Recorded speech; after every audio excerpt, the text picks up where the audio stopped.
Bonsoir à tous, merci beaucoup, merci de l'accueil. Donc je vais essayer quelque chose ce soir. Donc, moi je suis un peu celui qui n'a pas un retour d'expérience à proprement parler à faire. J'ai un peu une double casquette, là je dois introduire un petit peu aussi le sujet.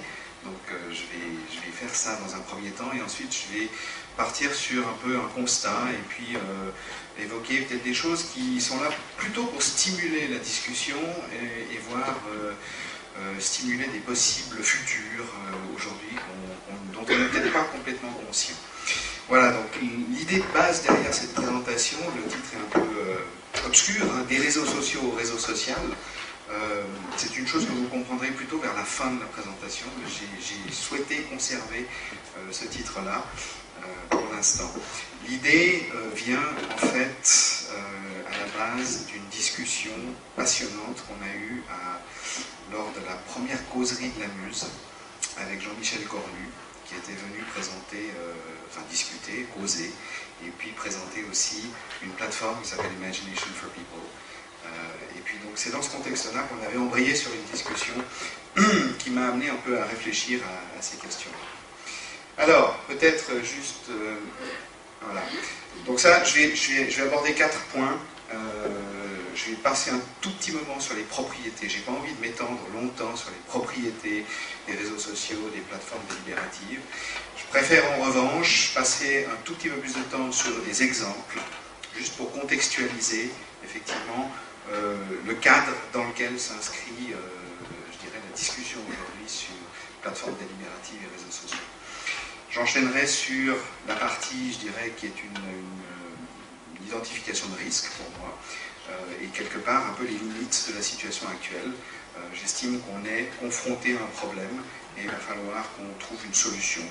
Alors effectivement, comme je suis dans le domaine des systèmes d'information et je dirais de ce qu'on appelle aujourd'hui la science des services, l'attitude naturelle de recherche que j'ai, c'est de partir d'un problème de société qui a une pertinence, un intérêt, et d'y trouver des solutions, d'y trouver des conceptions techniques aussi, mais pas seulement. Et puis je finirai par... donc je vous rassure tout de suite, hein, j'ai pas de solution, hein, j'ai que des questions, et puis peut-être à ce moment-là, ce sera plus des perspectives et des opportunités. Voilà, alors au niveau des propriétés, je les ai un peu jetées en vrac, comme ça, elles n'ont pas d'ordre particulier. En revanche, on va vite passer à travers, juste pour se rafraîchir la mémoire, dans le cadre des plateformes délibératives, hein, donc de ce qu'on appelle la participation citoyenne engagée, des réseaux sociaux, de toutes ces plateformes aujourd'hui qui sont à notre disposition. Le crowdsourcing, qui évidemment va faire un lien vers ce qu'on appelle l'intelligence collective. Une discussion qu'on a eue il y a 5 minutes avec Xavier est intéressante. On disait en fait, peut-être pas l'intelligence collective, mais l'intelligence partagée, qui semble être quelque chose de beaucoup plus intéressant au niveau de ce type de plateforme. La co-création, hein, on fait des choses ensemble, on crée ensemble. Il y a très clairement une dimension qui est le mélange et l'assemblage entre le offline et le online. On ne ferait pas, je pense, les choses que nous faisons sur les plateformes délibératives, sur les réseaux sociaux, que nous faisons s'il n'y avait pas à un moment ou à un autre un lien vers notre monde tangible, physique et bien réel. Tout ce qui est open innovation, open data, open source, open access, open government, open university, open, etc. Ça, c'est clairement, je dirais, une des propriétés qu'on va retrouver dans beaucoup de ces initiatives. L'aspect grassroots, c'est très important aussi. Le terme anglais dit bien ce qu'il veut dire. Hein, c'est vraiment l'émergence par la base. Dans l'ensemble des plateformes aujourd'hui qui sont mises en œuvre dans toutes ces questions de participation, participation augmentée, participation citoyenne, on est vraiment dans l'optique d'aller chercher les gens qui concrètement vont faire des choses. Pas des grands penseurs dans une structure hiérarchique, pas des gens qui vont se développer des modèles à n'en plus finir et qui ne finiront que sur des rayons de bibliothèque. On est vraiment sur cet aspect opérationnel pris à la racine. L'aspect conversationnel est aussi très important. On est aujourd'hui, on parlera de l'aspect de la conversation dans un instant, mais c'est très important. Toutes ces plateformes s'inscrivent autour de conversations. Les conversations, ensuite, bon, c'est vrai qu'elles sont liées à des histoires, et ça, c'est aussi un aspect très intéressant. Et le côté global, hein, je veux dire, toutes ces plateformes aujourd'hui à travers le net ont une accessibilité qui est globale. Voilà, ça c'est pour les propriétés, juste pour poser le cadre. Maintenant, les exemples. Je vais passer rapidement dessus. Hein, vous connaissez probablement la plupart de ces exemples, ou si vous ne les connaissez pas, allez les voir, ils sont intéressants. Il y a un exemple que vous ne connaissez pas encore, parce que c'est l'exemple qui sera lancé ce soir. Mais je me suis permis de faire une copie d'écran pour la mentionner aussi. Imagination for People, donc c'est une initiative à laquelle effectivement Jean-Michel Cornu est associé, qui est une initiative très intéressante aussi. Donc l'imagination au service du bien commun. Donc on peut aller déposer un projet et puis ensuite essayer de faire développer ce projet à travers la plateforme. Voilà, ça c'est une copie d'écran sur un projet pour justement, je crois que c'est les sourds et les malentendants. Donc ça, voilà un exemple de plateforme participative qui a ses propriétés autour d'éléments actionnables, de projets à mettre en œuvre. Code for America est une initiative qui, moi, m'a beaucoup interpellé. Elle part du principe aujourd'hui de dire que si on ne peut pas, comment dire en anglais, if you can't fix politics, qui est un gros problème aux États-Unis aujourd'hui, try to fix administration. Essayez de voilà, c'est un côté grassroots. Un côté grassroots qui est intéressant ici. Donc ils sont partis sur l'idée un peu des hackathons, des codeurs fous, des hackers, des gens qui ont des compétences un peu techniques. Et en fait, chaque année, ils ont toute une volée de gens qui viennent pour développer des apps, des exemples, sur la base pour nous c'est des codeurs, hein, qui vont résoudre un problème très particulier. L'exemple qui est donné dans le talk de Jennifer Palka sur TED, que je vous recommande vivement. Il y a un exemple qui est donné autour des bornes à incendie, qui est tout à fait criant de vérité. Et il y en a plein sur le site, je vous recommande vivement d'aller y jeter un œil. My Society, qui fédère toute une série d'initiatives autour de choses que vous avez déjà entendues, comme Fix My Street, qui est en fait un service où vous pouvez déclarer quand vous avez des nids de poules dans votre rue, comme ça permettra de recenser ces situations qui sont problématiques et que, effectivement, l'État, aujourd'hui, ou les administrations publiques ont de la peine à aller sourcer, parce qu'elles sont, voilà, ça demande quand même beaucoup d'énergie de faire ça. Une autre initiative très intéressante s'est tenue récemment, j'en avais jamais entendu parler, le premier hackathon légal, un legal hackathon. Donc un hackathon, c'est comme un marathon mais avec des hackers. En général, c'est technique. Il y en a sur les données ouvertes, les données publiques. On a eu récemment à Zurich et à Genève avec Make Open Data.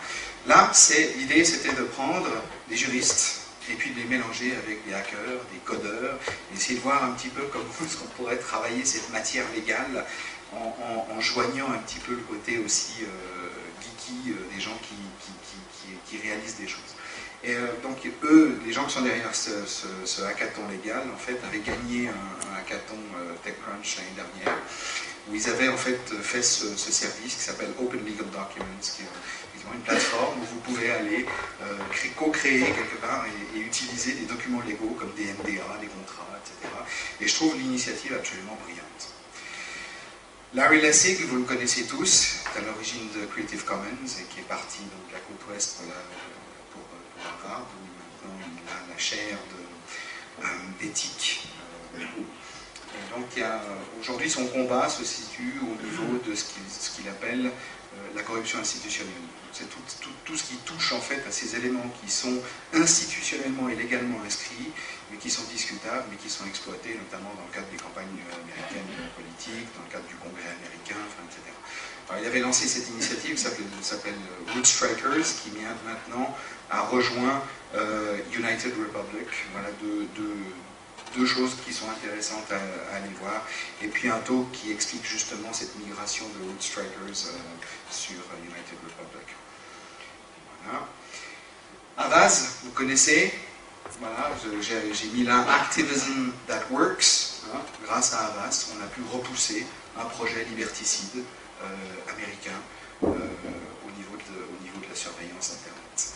Voilà, donc ça, c'est juste prodigieux comme exemple de mobilisation citoyenne sur des causes globales. Alors bien sûr, il y a toute une série de causes, hein, ça en est une à laquelle je suis sensible, effectivement des libertés et de l'accès, de l'aspect ouvert d'Internet.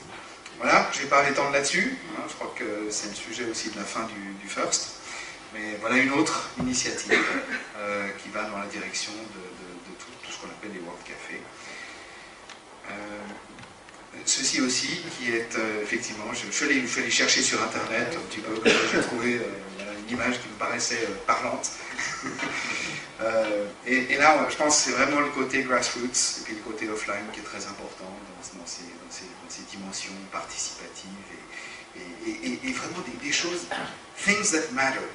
Des choses qui ont de l'effet. Je trouve que c'est ça qui est extraordinaire avec toutes ces plateformes. C'est pour ça que malgré le fait que je vais parler de risque tout à l'heure, je suis quand même quelqu'un d'extrêmement enthousiaste. Hein. C'est ma nature. Bien entendu, on a aussi les rencontres mondiales du logiciel du libre qui seront présentées aussi tout à l'heure, mais je pense que ça vaut aussi la peine d'en parler. Hein. Tout le côté open, très important. Free, libre et open source software qui est centre aussi, je dirais, de toutes ces plateformes. Toutes ces plateformes aujourd'hui, quand on les déploie, elles sont dans la plupart des cas des plateformes du libre et ça contribue justement à faire que c'est plus facile et plus équitable et plus accessible à tous. Voilà. J'en viens maintenant à la partie limite et risque. Donc il y a toujours Fred Cavaza qui sort chaque année son paysage des médias sociaux. J'ai vraiment un problème ici, c'est que ça c'est hiérarchique et au centre, on a des gens. Et ça, moi, ça me pose un véritable problème. Ça ne représente pas l'esprit sur lequel a été construit Internet et sur lequel a été construit le web. Aujourd'hui, on a un gros souci avec ça. Ce qui est intéressant, c'est que dans le talk de Xavier tout à l'heure, on va entendre parler effectivement de l'exploitation d'un mécanisme sur lequel s'appuie Internet, que sont les RFC, mais il y a un ensemble aujourd'hui de choses qui se sont passées dans notre société qui ont pris appui comme exemple sur le modèle Internet. Et ça, c'est vraiment intéressant, et on reviendra sur cette question dans un instant. Là aussi, ça m'a paru extrêmement étonnant de trouver ceci. The conversation, c'est extraordinaire.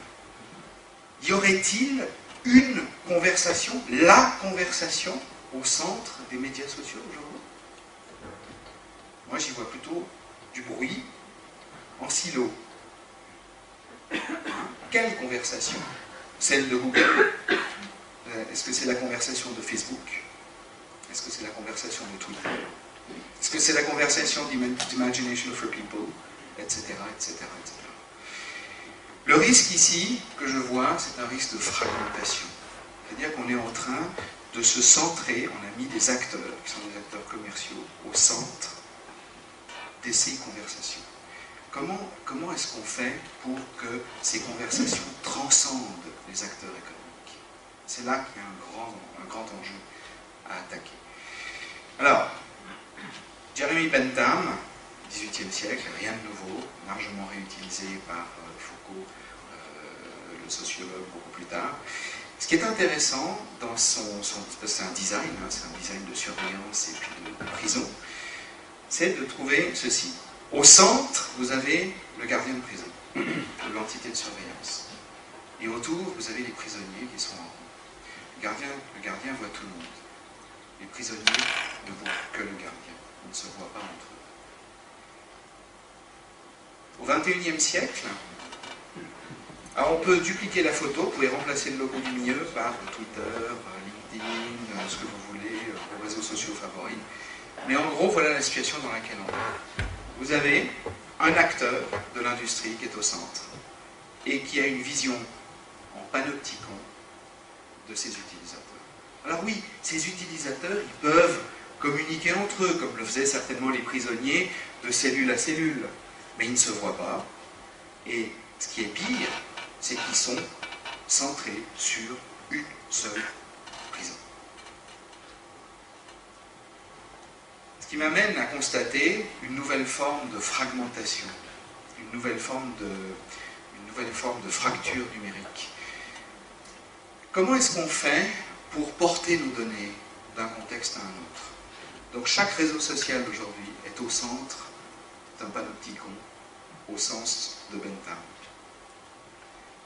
Et chacun de ces services, si vous voulez, est isolé. Et il est très difficile aujourd'hui de passer de l'un à l'autre. En fait, vous ne pouvez pas. Hein. Moi, ce que je rêve de voir sur n'importe quel réseau social, c'est un bouton où il y a marqué « Pack and Go ». Rendez-moi mon réseau social, rendez-moi mes données, je vais ailleurs aujourd'hui. Parce qu'il y a 6-7 ans, Facebook n'existait pas. Et donc 6-7 ans, c'est autre chose, certainement. Donc on a un souci à ce niveau-là. Mais il y a un deuxième élément, cette fois-ci au niveau des initiatives, ce qui est l'objet aussi du FIRST aujourd'hui, dans ces démarches que sont justement les exemples dont j'ai parlé, hein. Imagination for People. Comment est-ce que les initiatives d'Imagination for People peuvent transcender juste cette plateforme-là? Comment est-ce qu'on peut faire en sorte que la conversation traverse les contextes? Aujourd'hui, c'est pas possible. Ou c'est très compliqué, c'est des efforts, c'est des gens qui doivent faire ça à la main. Donc, quelle est la question qui se pose? C'est la portabilité des initiatives et la portabilité des conversations. Et c'est vraiment le centre de la discussion que j'avais eue avec Jean-Michel Cornu, quand il était venu à la Muse, à la causerie. C'était dit qu'il faudrait qu'on travaille cette question. Comment est-ce qu'on pourrait le faire? Il y a quelque chose à creuser autour de ça. Alors, on arrive vers la fin de... Je crois que je suis dans les temps encore, à peu près. Quelles sont les perspectives? Quelles sont les opportunités face à ces risques de fragmentation et de dilution? Et c'est là que je reviens avec l'histoire d'Internet. Est-ce qu'on ne peut pas s'appuyer, reproduire au niveau social ce qui a été accompli au niveau d'Internet et du web? Internet et le web, c'est pas compliqué. Vous avez quelques protocoles, une pile de protocoles. Le web a été construit avec un format et un protocole. Donc quelque part, et c'est là que j'en viens à la conclusion de ma présentation, quand je dis des réseaux sociaux au réseau social au singulier, est-ce qu'il n'y a pas une opportunité pour travailler la question sous l'angle, par exemple, d'un format, d'une forme de standard, hein, qui permettrait peut-être aussi, à l'aide d'un protocole, d'avoir quelque chose qui permettrait d'unifier et de transcender ces barrières qu'on avait tout à l'heure. Donc le format de description des ressources sociales, est-ce qu'on pourrait avoir un Hyper Social Markup Language, un schéma XML qui permettrait de capturer les initiatives, les ressources? Comme ça, on pourrait publier sous la forme d'API ouverts. Dès qu'on a sur Imagination for People des ressources, des initiatives, elles peuvent être captées par l'ensemble des autres réseaux, l'ensemble des autres acteurs. Et ainsi mutualiser tous ces efforts et donner une amplitude beaucoup plus forte au potentiel. C'est là qu'il faut aller. Protocole, peut-être, je ne sais pas. Je vous ai dit, je n'ai pas de réponse. Mais est-ce qu'on pourrait imaginer, si on a besoin, Facebook s'est bien donné un protocole. Il y a un FBML, ils ont leur langage de marquage à eux. Pourquoi est-ce qu'on n'aurait pas un protocole social? Un Hyper Social Transfer Protocol. Tout ça, c'est des questions ouvertes avec lesquelles je vous laisse. Soyons numériquement exigeants, très important. Hein. Ne nous vendons pas de rien. Nos données, elles sont à nous, elles ne sont pas à Facebook. Mais soyons responsables aussi. Voyons un petit peu l'avenir tel qu'on aimerait qu'il soit. Voilà, la conversation continue. Il y a une pièce de puzzle là au milieu à remplir, donc elle est vide. Je mettrai sur SlideShare